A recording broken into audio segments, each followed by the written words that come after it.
Hey, it's Kevin, and I'm here at the ShipHero Insider Summit, and I'm going to be joined with one of today's speakers, Cindy Allen of Trade Force Multiplier, and she is the resident today, I guess, tariff expert, right? Which is something that I think is on everybody's mind lately, right, Cindy? Yeah, it's not a small topic right now. It's Yeah, not small at dominated all, yeah. a lot of trade press and a lot of traditional news. So it's a happening area right now. Yeah, absolutely. So why don't you give us, it's May 20th right now, and I want to make sure that we say the date because I feel like by tomorrow something could change, right? The way Yes. things are going. So tell us, like, as of right now, where are we with tariffs? So right now we have and I'll just give you a breakdown because I think it helps set the stage for everyone. Yeah. You have the base rate, which is the most favored nation. So that is a percentage based on the product that's being brought in. I like to use the polyester dress because I know the tariff rates off the top of my head. That's at 16%. Then you have the Section 301 tariffs. And when I say 301, Section 301 or IEEPA or 232, those are the authorities that the government uses to assess the tariffs. So Section 301 was the original Trump tariffs. And for a polyester dress, that's 7.5%. So if you're a B2B, at the beginning of the year, you paid 23.5%. So the 16, the 7.5. If you were an e-commerce company, you brought it in under de minimis and you paid zero. Zero, right? Yeah. Zero rate of duty, anything under $800. And we saw that huge influx of e-commerce companies coming online during the pandemic when people were buying a lot. It was a great opportunity for small businesses in the United States to actually develop a product offering by bringing it in from overseas, usually from China. So you have that 23.5%. Then at the beginning of the trade war, tariff war, President Trump assessed IEEPA duties on fentanyl for China, Canada, and Mexico. So that's 20%. And then you have IEEPA, which is also the authority, IEEPA reciprocal. And reciprocal tariffs are in addition to all the other tariffs. And right now for China, that's set at 34%. However, it's been suspended for 90 days to 10%. Right. So you have the 16, 7.5, the 20%, and then the 10%. So you're paying 53.5% tariffs. Again, B2C, beginning of the year, zero. Yeah. Now they're paying, north of 50% duty. So big jump. Yeah. Big jump. And once that 90-day pause comes off for the reciprocal tariffs, it's likely to jump back up to 34%. So you're looking at 77%. So huge issue for small e-commerce companies who built their business on bringing goods in duty-free. So lots of opportunity. For non-China goods, you still have MFN. If it's 301 from China, likely not. There are some other duties that are assessed, but you're looking at MFN. You're looking at the IEEPA reciprocal, which right now they're all set at 10%. So if you remember the press conference that the president had and brought out that huge chart of the big, beautiful tariffs, those are all suspended to 10%. There are likely to be countries that go back up. And that'll be based on several factors. One, the trade deficit, certainly.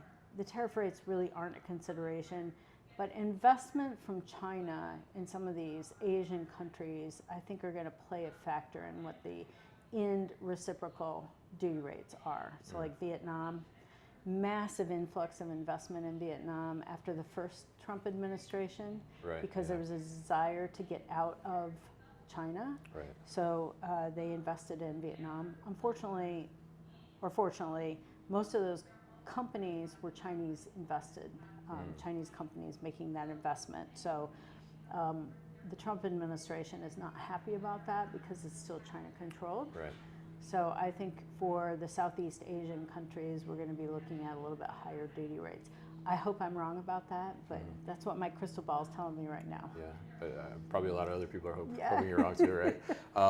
So now, question around that. I mean, because I did see, when these tariffs first kind of start to hit, right, and people were a little surprised at Vietnam because they're like, oh, we moved from China to Vietnam to try and avoid this, and now we're also getting hit. Right. So, I mean, where do you think is, I don't know if you can even predict this or say, but like, where is a good place to be for manufacturing? I think I've been advising manufacturers to don't move your manufacturing based on a tariff rate because it's likely to change. Yeah. We know that the administration has consistently messaged they want a minimum of 10%. So you're looking at 10% no matter where you are. Okay.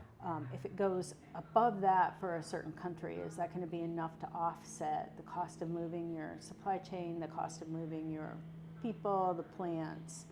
And I think you really have to look at other factors like what are the capacities of the countries that you're looking at, and that's going to be industry specific. We saw a lot of movement to Vietnam of consumer goods, things, plastics, silicones, things like that are easily produced because they had the capacity there, and they've certainly developed it over the last 5-6 years since the original Trump tariffs took place. So they have a capacity there. So you want to look at what the countries that you're looking at, what is their manufacturing capacity for what you're making, and does it make sense? Because if they don't have a manufacturing capacity there already, you're looking at a 3 to 5 year investment because you have to build the plant, you have to bring in the machines, you have to train the staff, you have to staff it, and then you produce goods. So in 3 years, it might be a completely different landscape. So be smart about what decisions you're making and make sure that they make sense for your business outside of the tariffs. Yeah, and I think that's good advice there because as we've seen the first half of this year, it's a lot of fluctuation, right? So now at the end of this 90-day pause, right, on the China tariffs, you mentioned that you think it's likely to land around 34%. I think is what you said. Do you think there's any window in there or room in there where something lower gets negotiated? I think there's an opportunity there. Yeah. I think it'll land on 34% for a couple of different reasons. Okay. One is the postal environment, which has never had duty collection before and now requires from China duty to be collected in the postal environment. That is set at 54% for de minimis for any package. So where does that 54 come from? It comes from the 20% IEEPA and the 34% IEEPA, so fentanyl and for the reciprocal. So it's 54%. So I think it's likely to stick. We may see some downward movement, but one of the reasons that the administration is pursuing this is to offset the costs of the Tax Act and also to bring in some funding into the Department of Homeland Security for some of the immigration priorities that they have, so enforcement dollars. So this is money that comes into the administration that they can then use. Interesting, and we'll definitely be interested to see what happens for sure. I'm sure a lot of people are waiting on that. So now we're here at the Insider Summit for ShipHero, and most of the attendees here are 3PL owners, 3PL CEOs, C-suite. What advice would you give to them as they try to figure this out, basically what their clients are going through with these tariffs? What advice would you give them? One, work with a competent customs broker or a consultant like our firm to make sure that you aren't falling victim to some of the schemes out there. We've seen a lot of companies offering to undervalue goods. We'll sell it to you on paper for $5, but you'll really pay us $10. Or you'll pay us $5 now, but at the end of the year, we'll collect the additional $5. All of that is subject to duty, and that's really customs fraud. So you want to, one, make sure that your clients aren't participating in customs fraud because that kind of rubs off on the warehouses. And the last thing you want on the news is, a huge raid by CBP in your warehouse with your name across the news. So that's the first thing. The second thing is, bonded warehouses are hot right now. I think they're going to continue to be a hot commodity for small to medium-sized businesses. not because they don't have to pay the tariffs, but because it allows them to have better cash flow. So they can bring in a whole container. If you're talking, 55% or even 77% duty, that's massive on a $100,000, $200,000 container. A lot of small businesses really can't afford that. So what they're doing is bringing it in, putting it in a bonded warehouse, which is a complete opportunity for folks here in 3PL environment, and then withdrawing them as they make sales so they can pay the duty but in smaller chunks. So huge opportunity. Also returns, companies that have the ability to handle exports, both inbound and outbound. For export, drawback opportunities for duty are out there that many companies are looking at now. Tighter inventory control, companies want to understand what their inventory is a little bit more specifically, and that's, the ShipHero software helps companies understand what they have in their warehouse and has that available information.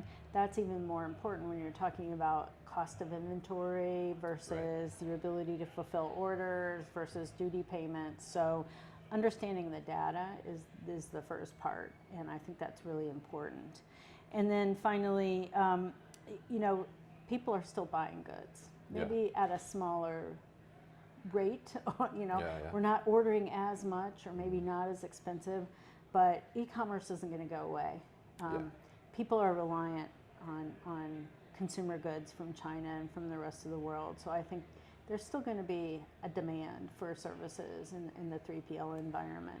All right, great advice there, and definitely some opportunities listed there too for people to expand their services and potentially, find some opportunity in a little bit of this chaos, right? Yeah. So now this is the first year for the summit. So what are your thoughts so far? It's been fantastic. I love to interact with high-level CEOs here at the Insider Summit and understand what their concerns are. We had a lot of conversation. I was trying to probe last night at the opening reception, how are you being impacted? Are you being impacted? What's your business model? Where do you see challenges in your business? So it's a really great opportunity, I think, for people to connect, CEO to CEO and understand the challenges that you have in running businesses.